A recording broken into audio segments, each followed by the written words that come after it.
தற்போதைய அண்மை செய்தி. கடலூர் மாவட்டம் தென்பெண்ணையாற்றில் ஆற்று திருவிழாவானது கோலாகலமாக நடைபெற்று வருகிறது. இதில் ஏராளமான பக்தர்கள் கலந்து கொண்டு சுவாமி தரிசனம் செய்து வருகின்றனர். இது தொடர்பான அண்மை செய்தியை நாம் பார்த்து கொண்டிருக்கிறோம். இது குறித்தான கூடுதல் தகவல்களை தருவதற்காக நமது செய்தியாளர் அக்பர் அலி இணைப்பில் இருக்கிறார். வணக்கம் அக்பர் அலி, உங்க விரிவான தகவல்களை சொல்லுங்க. வணக்கம் ராதிகா. கடலூர் தென்பெண்ணை ஆற்றில் வழக்கமான உற்சாகத்துடன் ஆற்று திருவிழா கோலாகலமாக நடைபெற்று வருகிறது. தை திங்கள் 5ஆம் நாள் ஆற்று திருவிழா கொண்டாடப்படுவது வழக்கம். அதன்படி கடலூர் தென்பெண்ணை ஆற்றின் கரைகளில் ஆற்று திருவிழா கொண்டாடப்பட்டு வருகிறது.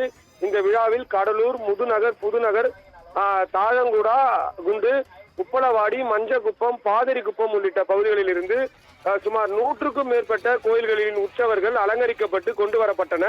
இதனையடுத்து இந்த உற்சவ சாமிகள் தென்பெண்ணை ஆற்றில் புனித தீர்த்தவாரி செய்து ஆற்றங்கரையில் வரிசையாக நிற்கின்றன.